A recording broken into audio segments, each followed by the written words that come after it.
Baik. Baik, sekarang ya, terima kasih. Saya persilakan sesi berikutnya Bu Garin. Silakan Bu.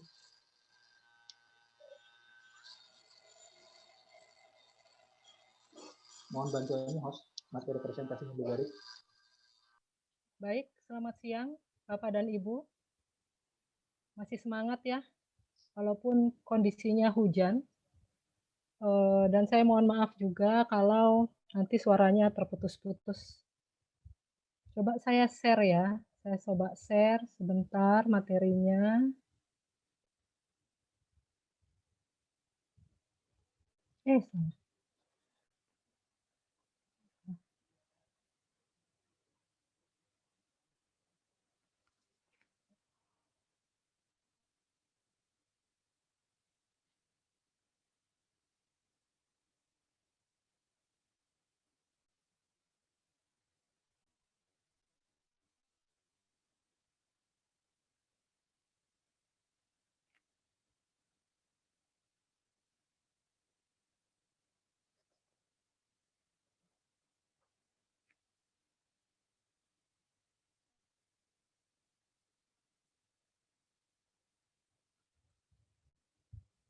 Bapak dan Ibu, gimana, sudah terlihat materi saya?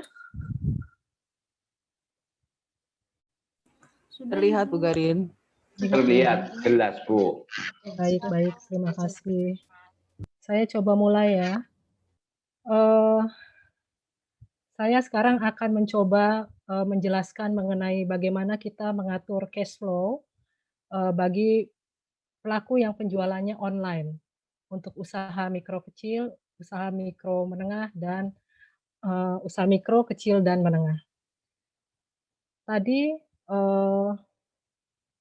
sebenarnya ini kalau kita bicara akuntansi semuanya berkaitan ya. Tadi dari mungkin awal Pak Denny mengenai anggaran, lalu Bu Fitri mengenai akuntansi biaya, dan ini mengenai cash flow. Benar kalau tadi Bu Fitri bilang kalau kita kuliah atau kita belajar ini tentunya memerlukan satu semester ya untuk memahami. Tetapi saya pun yakin bahwa Bapak atau Ibu yang sudah menjalankan UMKM ini pasti memiliki kemampuan atau kehebatan yang lebih. Mungkin cash flow-nya juga sudah sangat canggih dibanding yang mungkin sebagai contoh-contoh yang akan diajarkan di dalam dunia pendidikan. Tetapi mungkin juga ada usaha-usaha baru yang baru merintis yang memang memerlukan cash flow agar kegiatan usahanya mungkin tidak terlalu berantakan ya untuk tujuannya adalah jangka panjang. Baik Bapak Ibu, kita mulai bahwa UMKM kita sudah tahu adalah singkatan dari usaha mikro, kecil, dan menengah. Dan itu sudah dituangkan atau berdasarkan Undang-Undang dari nomor 20 oleh pemerintah. Jadi usaha UMKM ini ada 3, pertama tadi usaha mikro yang memang skupnya lebih kecil, lalu ada usaha kecil sendiri, jadi di atas dari usaha mikro, dan lalu ada usaha menengah. Cash flow sendiri secara teoritis dikatakan adalah pergerakan uang yang masuk dan uang yang keluar.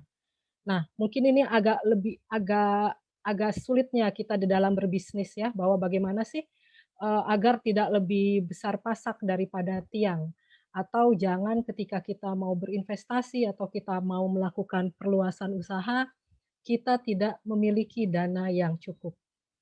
Jadi kurang lebihnya cash flow adalah pergerakan uang yang kita terima dan bagaimana kita mengeluarkan uang tersebut hasilnya agar tidak menjadi minus gitu ya. Oke, kita coba lanjut ke slide berikutnya. Secara fakta yang dihasilkan dari e-commerce yang saya ambil dari Biro Pusat Statistik, bahwa ada yang usaha yang sekarang ada 2 jenis usaha. Yang pertama adalah melakukan penjualan barang dan jasanya melalui internet atau juga tidak melalui internet. Tetapi mungkin di zaman COVID seperti ini, usaha internet adalah usaha yang mungkin lebih menghasilkan, mungkin memiliki perspektif yang lebih baik di masa COVID ini. Jadi ini ada beberapa persentasenya bagaimana ketika orang melakukan jualan internet, ada yang melakukan pembayarannya memakai COD, ada juga mungkin yang langsung, ada juga yang pelaku penjualannya adalah merupakan reseller. Nah, jadi mungkin Bapak Ibu adalah bagian dari ini semua. Baik, selanjutnya. Nah, jadi kenapa melatar belakangi tentang cash flow bahwa banyak UMKM yang masih mengalami permasalahan dalam pengelolaan arus kas. Seperti tadi yang dibilang bahwa memang uang adalah faktor yang penting, salah satu faktor penting. Aduh, mohon maaf ini masih kedengeran nggak ya? Tulisannya internetnya tidak stabil. Lanjut Bu Garin, jelas. Masih ya, baik-baik. Jadi pendanaan adalah hal yang penting di dalam bidang apapun, tetapi di dalam UMKM memang modal itu adalah yang baik untuk kita akan melakukan transaksi lebih baik atau memang kita mau off. Nah,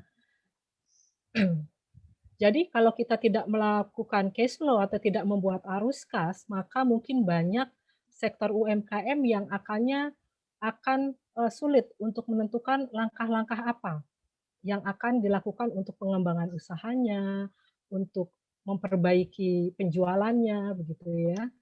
Nah, kalau kita hal-hal yang mungkin terjadi di dalam pengelolaan cash flow seperti kalau kita tidak mengelola cash flow mungkin piutangnya kita tidak terkendali. Piutang kita tidak terkendali artinya adalah bahwa sebenarnya Bapak atau Ibu banyak punya tagihan di luar gitu ya, tetapi ya karena kita sendiri tidak punya catatan yang baik, akhirnya kita nggak tahu mungkin siapa yang sudah bayar atau belum bayar. Lalu kita tidak mempunyai kontrol cash flow. Artinya tadi bahwa kita nggak tahu uang kita masuk berapa, keluar berapa, dipakai untuk apa aja, gitu ya. Nah ini ada 8 permasalahan yang kita suka terjadi di dalam pengelolaan cash flow. Nah, di sini saya mencoba bagaimana sih kita menyusun cash flow untuk UMKM. Mungkin Bapak dan Ibu mungkin dalam mengelola cash flow mungkin juga tidak atau belum terlalu baik, belum terlalu sempurna, tetapi mungkin yang terpenting adalah poin-poinnya, kita bisa mencatatnya. Karena jual beli itu tidak akan lepas dari akuntansi. Mungkin Bapak Ibu belum tidak terlalu bisa untuk membuat laporan keuangan yang sangat baik. Itu tidak apa-apa, tetapi Ibu atau Bapak memiliki pencatatan yang sederhana. Nanti kalau dasarnya sudah tahu, mungkin bisa untuk melakukan laporan keuangan yang lebih bagus.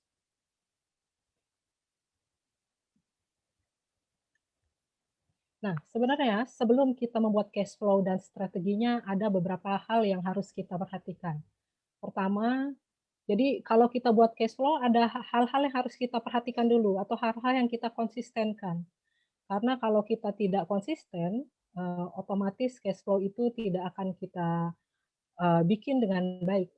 Jadi nomor satu, Bapak dan Ibu harus bikin perencanaan keuangan yang tepat dulu. Ya, jadi niat gitu bahwa memang ini kita mau usaha, berarti kita harus keuangannya kita catat dengan baik. Kalau cuman angan-angan ingin usahanya baik gitu, ingin usahanya mencapai keuntungan yang baik, tetapi kalau kita sendiri tidak rajin mencatat, itu susah. Jadi di dalam akuntansi semuanya itu harus mencatat. Memang agak melelahkan. Kalau kita mau ngitung yang benar, itu dalam pembukuannya sangat banyak pos-pos yang harus dibuat. Tetapi mungkin Bapak Ibu sederhana aja lah, in dan out-nya saja. Yang kedua, pastikan cash in lebih besar daripada cash out. Sudah pasti ya, kita jangan sampai kekurangan uang ketika kita mau melakukan perluasan. Sehingga makanya tadi kaitannya dengan piutang harus sangat tertagih dengan baik. Piutang yang tertagih baik, tetapi hutang diperkecil, nah berarti kita memiliki dana yang liquid untuk melakukan perluasan usaha. Lalu alokasikan keuntungan yang baik. Lalu utamakan pembayaran di depan. Ya, hutang itu juga memang harus kita bayar. Jangan sampai kita juga tidak sanggup melakukan pembayaran hutang. Jadi kita harus pikirkan eh, berapa barang yang akan kita beli untuk stok. Dan stoknya juga jangan terlalu banyak karena kita khawatir stok kita tidak akan berputar dengan baik. Stok yang menumpuk itu juga berbahaya karena pada dasarnya kita sangat memerlukan dana atau kita memerlukan uang yang liquid. Lalu pisahkan rekening usaha dari rekening pribadi, tadi berkaitan dengan Ibu Fitri, memang betul karena kalau kita satu bank, kita hanya memiliki satu, itu repot. Ya, karena kalau kita memiliki satu rekening, kita lihat dana kita banyak nih. Pasti kita pengen A, pengen B, pengen C yang mungkin tidak ada hubungannya dengan usaha kita. Nah, itu yang akan merecokkan. Ya. Pemisahan ini yang paling penting juga. Lalu ada buat laporan cash flow dengan teliti. Ya, kita harus bisa memisahkan. Lalu lakukan dengan komitmen yang kuat dan konsisten. Kembali lagi, ini berkaitan dengan nomor 1 bahwa niat kita apa? Ketika kita ingin berjualan, kita ingin berdagang, ya kita memang harus terjun atau konsis atau menjalankan usaha tersebut dengan baik. Nah, Bapak Ibu, di laporan cash flow sebenarnya ada 3 elemen pentingnya. Yang pertama adalah dari aktivitas operasi, lalu dari aktivitas investasi, dan dari aktivitas pendanaan. Sebenarnya di cash flow hanya 3 ini. Kita harus tahu mana yang itu merupakan aktivitas operasi, mana yang investasi, dan pendanaan. Karena jika kita tidak tahu ini, kurang tahu, akhirnya mungkin kita melakukannya, mempostingnya atau mempostingnya ke aktivitas-aktivitas yang kurang tepat. Kita coba sekarang ambil contoh, tadi kan ada 3, saya bilang ada aktivitas operasi, aktivitas pendanaan, dan aktivitas investasi. Saya contohkan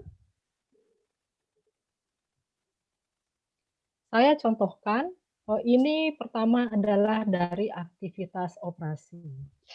Jadi, ketika kita membuat laporan arus kas, ada baiknya kita boleh set seperti ini. Bapak boleh bikin di Excel, ya. Kalau mungkin Bapak dan Ibu tidak bisa membuat Excel, mungkin boleh meminta kepada anaknya, coba bikin Excel, bantuin ayah dan ibu gitu ya. Nah, lebih baik ketika kita membuat suatu laporan ada judulnya, ada misalnya usaha apa yang kita lakukan. Lalu ada periodenya dibuat. Saya ambil contoh misalnya 1 sampai 7 Februari atau mau sampai akhir bulan pun boleh. Tetapi mungkin kalau terlalu jauh, terlalu lama, lebih dari sebulan, nanti Bapak Ibu yang akan lupa. Karena kita pasti permasalahan lupa adalah sudah menjadi masalah kita ya Pak. Karena kita sudah saatnya atau sudah masanya masa pelupa gitu ya. Nah, di laporan operasi kita harus bikin laporan, harus bikin poin ada kas masuk dan kas keluar. Jadi di setiap aktivitas harus kita bagi menjadi kas masuk dan kas keluar. Di kas masuk apa aja? Karena ini operasi, Pak, operasional. Berarti kurang lebih kita masukkan adalah penjualan barang. Ya. Aktivitas operasi lebih banyak berdasarkan dari penjualan atau dari pendapatan jasa atau pendapatan dari penjualan barang Bapak dan Ibu. Kita tulis jumlahnya. Lalu ada kas keluar. Saya ambil contoh kas keluar kita yang berkaitan dengan operasional. Ada misalnya pembelian bahan baku, saya kasih contohnya demikian ya Pak. Ada packing, transportasi, pokoknya sesuatu yang memang uang kita keluar untuk operasional. Jangan kita campur, pokoknya untuk operasional saja. Misalnya ketika kita mau kirim barang, apa aja biaya yang terjadi di situ. Mau membuat barang, apa aja biaya yang terjadi. Ya. Jadi ini saya contohkan dari aktivitas operasi. Yang kedua, ada dari aktivitas investasi. Sama secara format, ada selalu kas masuk dan ada selalu kas keluar. Nah, kalau yang dari investasi, apa aja sih yang Bapak lakukan untuk investasi? Misalnya, contohnya adalah Bapak menjual kulkas, investasi kan. Bapak menjual kulkas lama dengan tujuan untuk misalnya mau membeli kulkas baru atau membeli apapun. Contoh saya adalah membeli freezer atau membeli alat apa yang berkepentingan dengan usaha, misalnya mixer juga. Ya, boleh nggak ternyata hasilnya negatif? Ya nggak apa-apa. Ini kan kita hanya melihat dari satu pos. Jangan kok minus berarti kita nggak ada uang, nggak begitu. Tetapi ini adalah apa uang yang kita pakai untuk investasi. Jadi tidak apa-apa posisi minus itu, ini hanya sebagai report aja. Bahwa ternyata Bapak dari sini tahu, loh ternyata saya jual kulkas cuma 800.000, tapi saya beli freezer 4,5 juta. Ternyata lebih kok banyak ya. Jangan dilihat hasil minusnya, tetapi lihat juga nanti Bapak punya uangnya yang berapa. Oke, lalu kita masuk ke aktivitas pendanaan.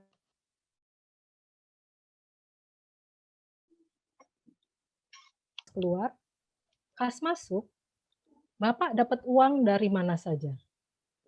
Karena pendanaan. Berarti ini hitungannya adalah, pengertiannya adalah sesuatu yang akan menambah modal usaha kita. Misalnya Bapak sebagai pemilik boleh menanamkan modal, nambah modal. Lalu Bapak bekerja sama dengan teman, ternyata temannya mau menanamkan modal. Tapi di sisi lain, kita juga jangan lupa bahwa uang yang tadi diinvestasikan juga harus kita kembalikan. Misalnya mungkin dia ada keuntungan usahanya, kita harus share juga. Sehingga akan terlihat berapa uang masuk dan berapa uang keluar juga. Di akhirnya kita akan membuat summary-nya seperti ini. Bahwa Bapak di awal punya kas awal, Bapak punya uang sekitar 5 juta, lalu ada tadi dari aktivitas operasi, dari aktivitas investasi, lalu dari aktivitas pendanaan, ternyata Bapak masih punya saldonya positif. Tapi mohon jangan dilihat tadi per-report bahwa kok ada yang minus. Tapi yang harus dilihat adalah bahwa kita masih memiliki dana yang cukup untuk operasional ke depannya, tetapi yang sangat terpenting adalah bahwa pencatatan kita sudah baik, ya. Nah, secara ininya, tadi dalam bentuk cash flow, sekarang apa sih tujuannya? Tadi Bapak sudah punya modal awal, lalu Bapak membuka rekening usaha ya, pemisahan antara rekening pribadi dan usaha, lalu Bapak membuat cash flow yang baik, dipisah mana aktivitas operasi, mana aktivitas investasi, mana aktivitas pendanaan. Tujuannya apa? Jika kita sudah mulai, nanti Bapak akan membuat laporan keuangan yang baik. Kalau Bapak dan Ibu pasti mungkin sudah mendengar, ini jualannya rugi apa untung, gitu ya, itu udah pasti. Tetapi kalau kita mau belajar lebih baik atau Bapak dan Ibu mempunyai, anak yang misalnya di keuangan, dia bisa membuatkan kita laporan keuangan, Pak. Laporan keuangannya berupa rugi labanya bagus, lalu yang terakhir kita bisa bikin neracanya. Nah, itu akan di situ akan terlihat dengan jelas, berapa kekayaan Bapak, berapa hutang Bapak dan Ibu, berapa modalnya. Dengan laporan keuangan yang baik, tentunya kalau Bapak misalnya mau menawarkan ke teman atau Bapak membuka franchise, itu otomatis akan mendatangkan investor-investor yang baru. Jadi tujuannya begitu ya Pak dan Ibu, tujuannya bahwa adalah kita keberlangsungan dari usaha kita dan juga keberlangsungan usaha itu apa? Ya pasti untuk salah satunya adalah penambahan investor. Jadi secara akhirnya atau kesimpulan dari apa yang tadi saya sudah katakan bahwa pertama lah bahwa laporan arus kas yang baik harus ada pemisahan keuangan yang pribadi dan perusahaan atau usaha. Lalu untuk membuat cash flow yang baik kita harus membuat disiplin pada diri kita dan konsisten. Tadi kaitannya dengan nomor 1 bahwa keuangan yang baik. Jangan sampai uang buat pendidikan anak-anak kita pakai untuk usaha. Nah itu nanti pendidikannya nggak berjalan, usahanya usahanya kalau memang, bagus ya, tapi kalau tidak, semuanya tidak kita dapat. Lalu kita harus memilih barang-barang apa yang misalnya apakah perlu kita tambah untuk rumah atau untuk bisnis. Nah, jadi pemisahan keuangan itu sangat penting. Yang ketiga, kita harus sangat memilih manakah ini yang termasuk dalam aktivitas operasional, investasi, atau aktivitas pendanaan usaha. Nah, terakhirnya bahwa tadi yang saya bilang, dari cash flow yang baik, mungkin kita akan membuat laporan keuangan yang baik, lalu akan menambahkan investor. Baik, demikian paparan saya dalam bagaimana kita membuat cash flow dan apa sih untungnya dalam kita membuat cash flow tersebut. Saya kembalikan kepada moderator. Bu Garin, terima kasih atas paparannya, Bapak Ibu sekalian.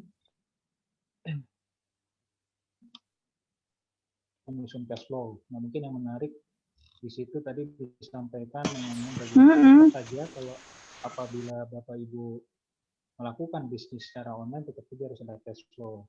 Kadang-kadang memang kita berpikir online enak, mengurangi biaya dan sebagainya, tapi ternyata kalau dihitung cash flow-nya bisa berbeda. Baik, mungkin ini karena waktu, saya akan buka sesi tanya jawab kepada satu saja. Mohon maaf, Bapak Ibu, silakan. Satu penanya saja. Bapak Ibu, boleh bertanya? Bapak Ibu silakan. Saya ingin bertanya, Satu Pak. penanya. Silakan. Saya ingin bertanya. Siapa nih? Saya Nur Oke, silakan. Amalia. Bu, maaf, saya ingin bertanya. Pembuatan cash flow bagi sebagian pemilik usaha sebenarnya agak sedikit merepotkan. Lalu, apakah pembuatan cash flow ini penting? Terima kasih, Bu.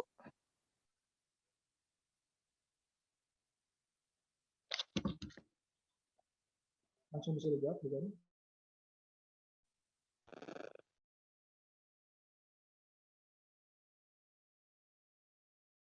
Bu Garin.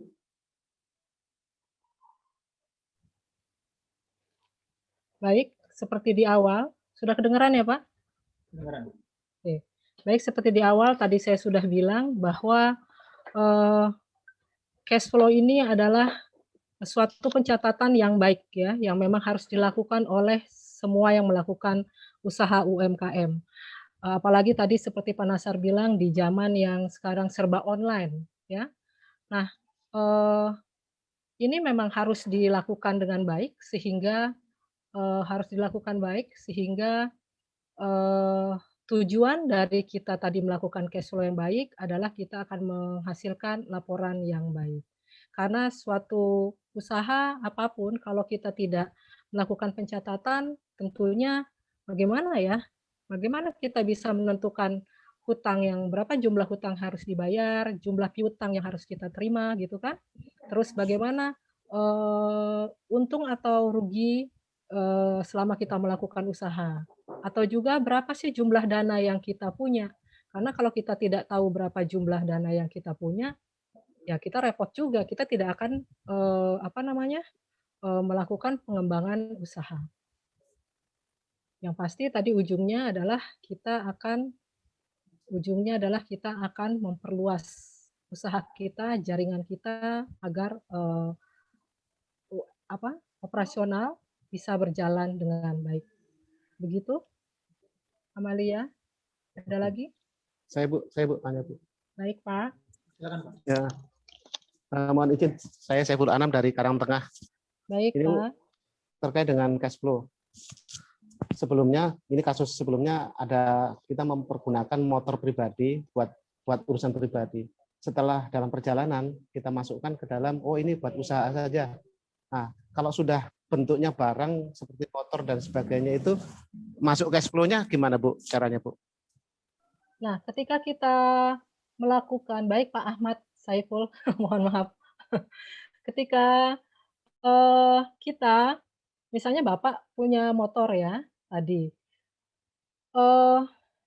untuk biaya-biaya misalnya bensin atau yang berkaitan dengan kendaraan tersebut, kita bisa masukkan ke dalam operasional. Ya, kita bisa masukkan ke dalam operasional. Nah, tinggal tadi motor tadi apakah Bapak mau anggap sebagai bagian dari usaha tersebut? Ya, jika bagian dari usaha tersebut, bisa jadi Bapak akan melakukan tadi di pos investasi. Kendaraannya bisa masuk ke situ, seolah-olah kita beli. Seolah kita beli, ya. Tetapi jikapun tidak, mungkin kita masukkan itu sebagai biaya sewa kendaraan. Bisa begitu. Jadi tergantung Bapak ketika tadi biaya bensin atau biaya servis bisa kita masukkan ke dalam operasional, tetapi untuk aktifannya yaitu motor kita tergantung Bapak, apakah itu mau menjadi bagian dari usaha tersebut, kita bisa anggap beli, tetapi jika tidak kita tambahkan sebagai biaya sewa saja. Kurang lebih begitu, Pak. Oke, terima kasih, Bu. Baik, terima kasih. Ada lagi? Bertanya, Bu. Baik. Satu lagi Pak, sekali lagi. Silakan. Tanya. Baik, Pak. Ya. Perkenalkan nama saya Herianto dari UMKM Kecamatan Priuk. Iya, Pak. Bu Garin, saya mau bertanya, zaman sekarang kan udah zaman teknologi, gadget semua ya, Bu Garin. Nah, adakah rekomendasi dari Ibu untuk aplikasi akuntansi seperti pembuatan cash flow dan lain sebagainya? Karena kan zaman sekarang udah zaman canggih, udah pakai HP aja udah cukup gitu ya, Bu ya. Udah malas nyatet, Bu, sekarang, Bu. Jadi untuk pencatatan itu kayaknya ribet atau apa, mungkin kalau ada aplikasi ada rekomendasi nggak, Bu? Mungkin seperti itu, Bu. Baik, Pak Haryanto, saya coba jawab ya. Mengenai aplikasi, pasti tergantung dengan jenis usaha Bapak, gitu ya. Kalau rekomendasi secara pasti saya tidak bisa jawab yang mana, karena tadi kembali lagi kepada jenis usaha. Tetapi kalau kita lihat boleh Bapak download misalnya ada di Play Store itu ada namanya buku kas, ya. Tetapi saya sudah lihat buku kas itu hanya sederhana sekali. Dia hanya bagaimana kita mencatat hutang dan kita mencatat penjualan. Recording-nya buat saya itu kurang maksimal. Ya. Lalu saya pernah download lagi ada yang namanya jurnal. Jurnal itu lumayan, Pak. Boleh saya rekomen deh. Ada di Play Store, aplikasi yang tak berbayar ya, sederhana itu. Namanya jurnal. Di situ kita bisa bikin dari awal. Dari bikin jurnal, dari nanti dia langsung akan masuk ke masing-masing buku besar, dia akan langsung posting ke rugi laba dan neraca. Itu kalau yang sederhana. Tetapi kalau Bapak mau agak yang lebih memiliki lebih baik ya, mungkin aplikasinya ini sangat berbayar, tapi harus beli, Pak. Nah, belinya itu ya lumayan sih, tapi kalau usaha Bapak sudah mumpuni sih nggak apa-apa membeli itu. Ya, saya pernah dengar, mungkin Bapak juga sudah pernah dengar namanya Accurate, Pak. Dia sederhana, accurate. Dia sederhana tetapi di dalamnya fitur-fiturnya sudah lumayan sangat lengkap. Mohon maaf, Bapak bisnisnya bidang apa, Pak? Saya ininya di kebutuhan supermarket, Bu. Oh, supermarket besar dong ya? Kebutuhan supermarket ya? Supplier. Iya, supplier supermarket untuk raknya, troli supermarket seperti itu. Nah, itu sih yang Bapak butuhkan berarti untuk secara stoknya saja sudah besar ya? Secara stoknya. Nah, untuk inventory ya. kontrol bisa ratusan item juga. Nah, mungkin boleh Pak memakai Accurate saja, Pak. Tapi Accurate memang ya, Bu, ya. mungkin tapi harganya lumayan. Tapi adalah yang sederhana dari situ. Itu saja, Pak. Oke, terima kasih, Bu ya. Baik, sama-sama. Bu Garin, boleh saya tambahin nggak? Boleh, saya ada info. Baik. Boleh ya Pak Herianto, saya ada tambahan sedikit. Boleh, untuk kalau Bapak mau yang tidak berbayar, Bank Indonesia sebetulnya sudah menyediakan aplikasi yang namanya si Apik. Itu bisa di-download di Android atau bisa dipakai di handphone ataupun di desktop.